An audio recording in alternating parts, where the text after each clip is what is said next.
बंधु माने आपण माने निजर फायदा पाई एही भिडियोटी को थरे मात्र शेष पर्यंत निश्चय देखंतु एवं भक्तिर सहित कमेंट बॉक्स रे लिखि दियंतु जय मां लक्ष्मी। पवित्र अक्षय तृतीया दिन आपण एही वृक्ष को छुई के चली आसंतु तत्काल ही आपणक जीवन रु दारिद्र्यता दूर होइजिब। आपणक जीवन रे धनर वर्षा हेबाकु लागिब। बंधु माने आजिर एही भिडियो रे मो आपण मानकु अक्षय तृतीय दिन करा जाउथिबा सरल उपाय विषय रे कहिबाकु जाउछि। तो एही उपाय को जदि आपण अक्षय तृतीय दिन करि देउछंती तो आपणक गृह रे केबे भी अन्न धनर अभाव हेबो नाही। आपणक गृह रे सुख शांति एवं समृद्धिर वास हेबो। बैशाख मासर शुक्ल पक्षर तृतीया तिथि को आमे माने अक्षय तृतीया भाबरे पालन करिथाउ। बंधु माने अक्षयर अर्थ हेउछि जहा केबे सरे नाही। अक्षय तृतीयार तिथिटी बा दिनटी सेही दिन अटे जेउ दिन शुभ फल एवं सौभाग्यर केबे भी क्षय होई न थाए। एही दिन करा जायथिबा प्रत्येक कार्य मनुष्य को शुभ फल प्रदान करिथाए। एही अक्षय तृतीयार पर्वटी पृथ्वीर रक्षक प्रभु श्री लक्ष्मी नारायण को समर्पित अटे। शास्त्र अनुसार एही दिन प्रभु श्री विष्णु परशुरामंकर अवतार नेइथिले एवं एपरि मान्यता मध्य रहिछि जे एही दिन मां गंगा स्वर्गरु धरित्री को आसीथिले। तृतीय मान्यता हेउछि एही दिन मां लक्ष्मींकर जन्म दिवस अटे।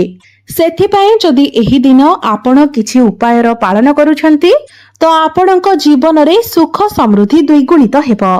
तेबे आसंतु जानि नेबा पवित्र अक्षय तृतीया दिन आपण केउ गछ को छुईबा द्वारा आपणकु अक्षय पुण्य फलर प्राप्ति हेबो। तो पवित्र अक्षय तृतीयार पर्वटी चलित वर्ष एप्रिल 20 तारिख सोमवार दिन पड़ुछि एवं एही दिन सर्वार्थ सिद्धि जोग निर्माण हेउछि एवं दिन सारा एही दिन सर्वार्थ सिद्धि जोग रहिबो जाहाको अत्यंत शुभ जोग बोली माना जाय थाए। बंधु माने किछि एपरि वृक्ष मानक विषय रे हमर धर्म शास्त्र रे कुहा जायछि जेउथिरे अक्षय तृतीया दिन ब्रह्मांडर महान शक्तिशाली दिव्य शक्ति मानकर वास होई थाए। तो अक्षय तृतीया दिन जदि सठिक मुहूर्त रे आपण एही वृक्ष गुडी को छुई देई चाली आसुछंती तो आपणक जीवन रे आपण जे कोनोसी समस्या को नेकी चिंतित थांतु ना काहेकि से सबु समस्या आपणकर दूर होई जिवो। जदि आपण आर्थिक समस्या देई गति करूथिले तो आर्थिक समस्या मध्य आपणकर दूर होई जिवो। धन जनित समस्त समस्या आपणकर दूर होई जिवो। आपणकर जहा पे किछि मनोस्कामना थिला ताहा मध्य आपणकर पूर्ण होई जिवो। आपणको जदि आपणको पाखरे चाकरी नथिला तो आपणको चाकरी प्राप्ति हेबो। आपण जदि व्यापार वाणिज्य करूछंती तो व्यापार वाणिज्य क्षेत्र रे आपणकर उन्नति हेबो। आपणको पाखरु अनेक दिगरु धन आसीबो। आपणकर जदि अजथा खर्च हेउतिला तो आपणकर खर्च मध्य नियंत्रण को आसी जिवो एवं आपणकर धन रे वृद्धि मध्य हेबो। आपण जेउ भी कार्य आरंभ करिवे सेथिरे आपणको सफलता मिलिबो। ध्यान रखिबे जेउ वृक्ष विषय मु आपण मानकु कहिबाकु जाउछि धर्मशास्त्र अनुसारे एही वृक्ष गुडिक पावन वृक्ष अटे। अर्थात एही वृक्ष गुडिकु छुईबा मात्रे ही आपणकर समस्त समस्या दूर होई जाय थाए एवं आपणकर जहा भी मनोस्कामना रही थाए ताहा पूर्ण होई थाए। आमर धर्मशास्त्र रे संपूर्ण भाबरे लिखा जायछि वृक्षलता गुडिकरे भगवानंकर वास होई थाए।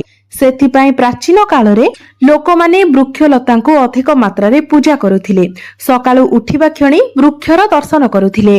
स्नान सारिबा परे प्रथमे तुलसी मूलरे जल अर्पण करुथिले कारण प्राचीन कालर लोकमानंकु एही कथा जणा थिला जे वृक्षरे साक्षात देवी देवता। विज्ञान मध्य एही कथा कहिथाए जे वृक्षलता ही आमर जीवन बंचाइबार सबुठारु बड़ कार्य करिथांती कारण आमे निश्वास नेबा पई जे अम्लजान व्यवहार करिथाउ ताहा आमे केवल गछ ठारु ही पाइथाउ। आमर ठारु बाहरुथिबा विषाक्त अंगारकाम्ल गैस को गछ निज भीतर को ग्रहण करिथाए एवं आम पई शुद्ध अम्लजान बाष्प छाड़ी थाए जहा कि आमर जीवन रक्षाकारी गैस अटे। तो एमितिरे कहिबाकू गले शास्त्र सहित विज्ञान मध्य एही कथा मानि थाए जे वृक्षलता आम मानक पई अत्यंत आवश्यक अटंती। वृक्षलतांक बिना आमर जीवन संभव नुहे।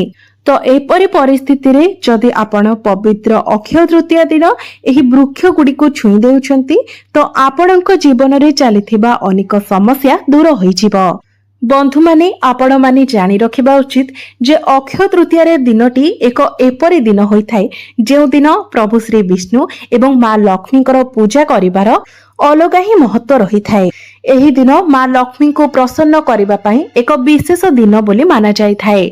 तेबे बंधु माने भिडियोटी रे आगो को बढ़ेबा पूर्वरो आपण माने भिडियोटी को लाइक करी चैनल टी को सब्सक्राइब करि दियंतु एवं कमेंट बॉक्स रे भक्ति एवं श्रद्धार सहित जय श्री विष्णु जय मां लक्ष्मी निश्चय लिखंतु।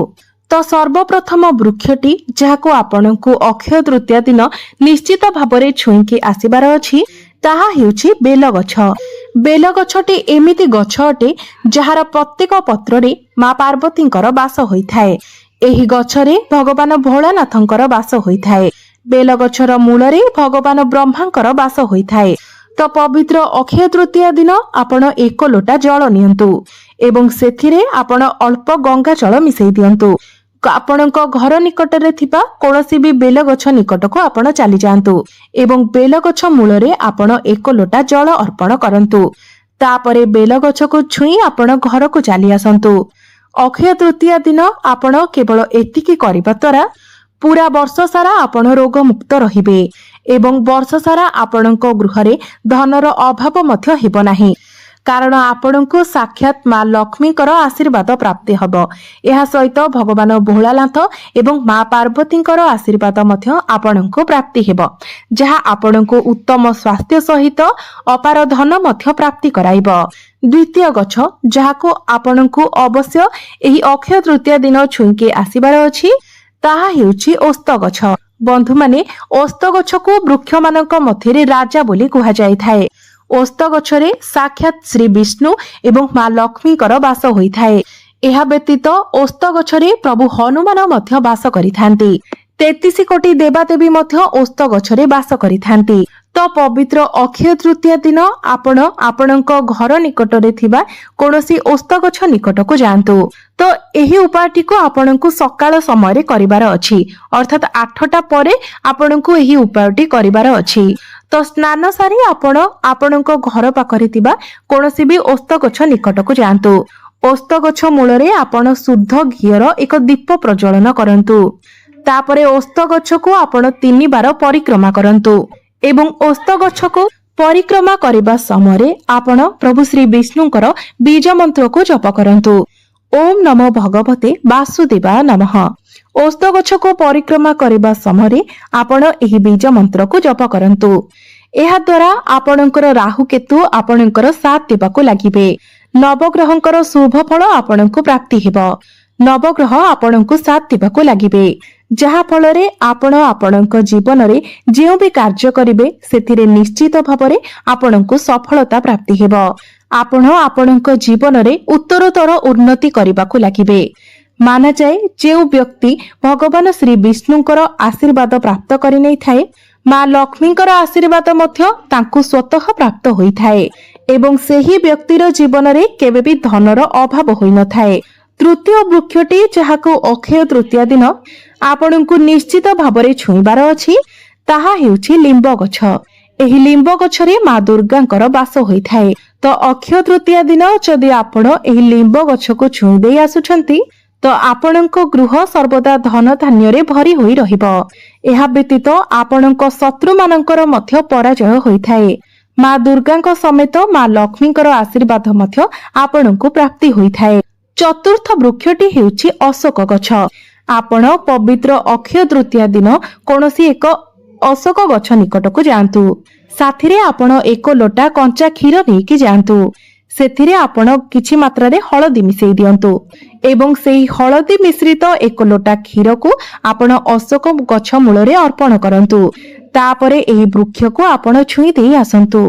अशोक गछरे अनेक देवादेवींकर वास होई थाए। एकादशी हेउ अमावास्या हेउ पूर्णमी हेउ अक्षय तृतीया हेउ किंबा एही प्रकारर कोनोसी शुभ दिन रे ब्रह्मांडर समस्त शक्ति एही सब गछरे वास करिथांती।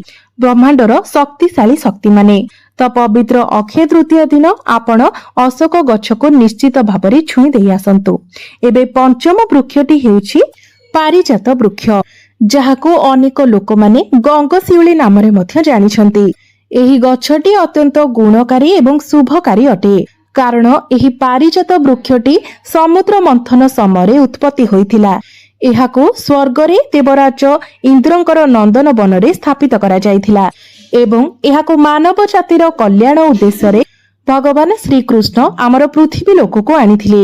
ମାନ୍ୟତା ଅଛି ଯେ ଯଦି ଆପଣ ଅନେକ କିଛି ଦୁଶ୍ଚିନ୍ତା ମଧ୍ୟ ଦେଇ ଗତି କରୁଛନ୍ତି, ବହୁତ ଚିନ୍ତାଗ୍ରସ୍ତ ଅଛନ୍ତି, ମାନସିକ ଦୁଶ୍ଚିନ୍ତା ଦେଇ ଗତି କରୁଛନ୍ତି, ତ ଏପରି ପରିସ୍ଥିତିରେ ଯଦି ଆପଣ ପାରିଜାତର ଗଛକୁ ଛୁଇଁ ନେଉଛନ୍ତି ତ ନିଶ୍ଚିତ ଭାବରେ ଆପଣଙ୍କର ସମସ୍ତ ଚିନ୍ତା ଗୁଡ଼ିକ ଦୂର ହୋଇଯିବ। ଆପଣ ନିଜ ଭିତରେ ଅପାର ଶାନ୍ତି ଅନୁଭବ କରିଥାନ୍ତି। ତ ପବିତ୍ର ଅକ୍ଷୟ ତୃତୀୟା ଦିନ ଆପଣଙ୍କୁ ଗଙ୍ଗଶିଉଳି ଗଛର ନିକଟକୁ ଯିବାର ଅଛି ଏବଂ ଏହି ପାରିଜାତ ଗଛ ମୂଳରେ ଆପଣଙ୍କୁ ଏକ ଶୁଦ୍ଧ ଘିଅର ଦୀପ ପ୍ରଜ୍ୱଳନ କରିବାର ଅଛି। ତ ଆପଣ ଗଛ ମୂଳରେ ଦୀପ ଜଳାଇ ସାରିବା ପରେ ଗଛ ମୂଳରେ ଆପଣ ଗୋଟିଏ ଲବଙ୍ଗ ଏବଂ ଗୋଟିଏ କର୍ପୂର ରଖନ୍ତୁ। ତାପରେ ବୃକ୍ଷ ମୂଳରେ ଆପଣ ନିଜର ମନସ୍କାମନାକୁ କୁହନ୍ତୁ ଏବଂ ଆପଣଙ୍କର ମନସ୍କାମନାକୁ ପୂର୍ଣ୍ଣ କରିବା ପାଇଁ ମା ଲକ୍ଷ୍ମୀଙ୍କ ନିକଟରେ ପ୍ରାର୍ଥନା କରନ୍ତୁ। ତାପରେ ପାରିଜାତ ବୃକ୍ଷକୁ ଛୁଇଁ ଆପଣ ପ୍ରଣାମ କରନ୍ତୁ। ତାପରେ ପାରିଜାତ ଗଛ ମୂଳରେ ଆପଣ ଲହୁଣୀର ଭୋଗ ଲଗାନ୍ତୁ। ବନ୍ଧୁମାନେ, ପାରିଜାତ ବୃକ୍ଷରେ ମା ଲକ୍ଷ୍ମୀ ଏବଂ ଶ୍ରୀ ବିଷ୍ଣୁଙ୍କର ନିବାସ ହୋଇଥାଏ। ତେଣୁ ଏହି ବୃକ୍ଷକୁ ଛୁଇଁବା ମାତ୍ରେ ହିଁ ଆପଣଙ୍କ ଜୀବନରୁ ଦାରିଦ୍ର୍ୟତା ଦୂର ହୋଇଯିବ। ଆପଣଙ୍କୁ ମା ଲକ୍ଷ୍ମୀ ଏବଂ ଶ୍ରୀ ବିଷ୍ଣୁଙ୍କର ଆଶୀର୍ବାଦ ପ୍ରାପ୍ତ ହେବ। ଏହା ବ୍ୟତୀତ ଯଦି ଆପଣଙ୍କ ଉପରେ କେହି ତନ୍ତ୍ର ଶକ୍ତିର ପ୍ରୟୋଗ କରିଥିବ କିମ୍ବା ଆପଣଙ୍କ ଉପରେ କୌଣସି ନକାରାତ୍ମକ ଶକ୍ତିର ପ୍ରଭାବ ରହିଥିବ, ତେବେ ତାହା ମଧ୍ୟ ତୁରନ୍ତ ଆପଣଙ୍କ ଉପରୁ ହଟିଯିବ। ତ ଆପଣ ପାରିଜାତ ବୃକ୍ଷକୁ ଛୁଇଁ ନିଜର ମନସ୍କାମନାକୁ କହି ପ୍ରଣାମ କରିସାରିବା ପରେ ଏବଂ ଲହୁଣୀର ଭୋଗ କରିସାରିବା ପରେ ମୂଳରେ ରଖିଥିବା କର୍ପୂର ଏବଂ ଲବଙ୍ଗକୁ ଆପଣ ଜଳାଇ ଦିଅନ୍ତୁ। ତେବେ ଏସବୁ ଉପାୟକୁ ଆପଣଙ୍କୁ ସମ୍ପୂର୍ଣ୍ଣ ଶ୍ରଦ୍ଧା ଏବଂ ବିଶ୍ୱାସର ସହିତ କରିବାର ଅଛି, କାରଣ ବିନା ଶ୍ରଦ୍ଧା ଏବଂ ବିଶ୍ୱାସ ବିନା ଆପଣଙ୍କର କୌଣସି ବି କାର୍ଯ୍ୟରେ ଆପଣ ସଫଳ ହୋଇପାରିବେ ନାହିଁ। ଆପଣଙ୍କର କୌଣସି ଉପାୟ ଫଳପ୍ରଦ ହୋଇପାରିବ ନାହିଁ। ଆପଣ ଯେଉଁ ବି ଉପାୟ କରୁଛନ୍ତି ସମ୍ପୂର୍ଣ୍ଣ ଶ୍ରଦ୍ଧା ଏବଂ ବିଶ୍ୱାସର ସହିତ କରନ୍ତୁ। ନିଶ୍ଚିତ ଭାବରେ ଏହାର ସୁଫଳ ଆପଣ ଆପଣଙ୍କ ଜୀବନରେ ଦେଖିବାକୁ ପାଇବେ। ତେବେ ବନ୍ଧୁମାନେ, ଆଜିର ଭିଡିଓରେ ମୁଁ ଆପଣମାନଙ୍କୁ ଯେଉଁ ପାବନ ବୃକ୍ଷ ଗୁଡ଼ିକ ବିଷୟରେ କହିଲି, ଏହି ବୃକ୍ଷ ମଧ୍ୟରୁ କୌଣସି ଏକ ବୃକ୍ଷକୁ ଆପଣ ପବିତ୍ର ଅକ୍ଷୟ ତୃତୀୟା ଦିନ ଛୁଇଁ ଦେଇ ଆସନ୍ତୁ। ନିଶ୍ଚିତ ଭାବରେ ଆପଣଙ୍କ ଜୀବନରେ ଚାଲିଥିବା ସମସ୍ତ ଦୁଃଖ, କଷ୍ଟ, ସମସ୍ୟାର ଅନ୍ତ ହେବ। ଆପଣଙ୍କୁ ମା ଲକ୍ଷ୍ମୀ ଏବଂ ଶ୍ରୀ ବିଷ୍ଣୁଙ୍କର ବିଶେଷ କୃପା ପ୍ରାପ୍ତି ହେବ, ଯାହା ଫଳରେ ଆପଣଙ୍କ ଜୀବନରେ ଚାଲିଥିବା ଧନଜନିତ ସମସ୍ୟା ମଧ୍ୟ ଦୂର ହୋଇଯିବ। ଆପଣଙ୍କ ଗୃହରେ ମା ଲକ୍ଷ୍ମୀଙ୍କର ସ୍ଥାୟୀ ବାସ ହେବ। ତ ବନ୍ଧୁମାନେ, ମୋର ଏହି ଭିଡିଓଟି ଯଦି ଆପଣମାନଙ୍କୁ ଭଲ ଲାଗିଥାଏ ତେବେ ଭିଡିଓଟିକୁ ଲାଇକ୍ କରି ଚ୍ୟାନେଲଟିକୁ ସବସ୍କ୍ରାଇବ କରିଦେବେ ଏବଂ କମେଣ୍ଟ ବକ୍ସରେ ଭକ୍ତି ଏବଂ ଶ୍ରଦ୍ଧାର ସହିତ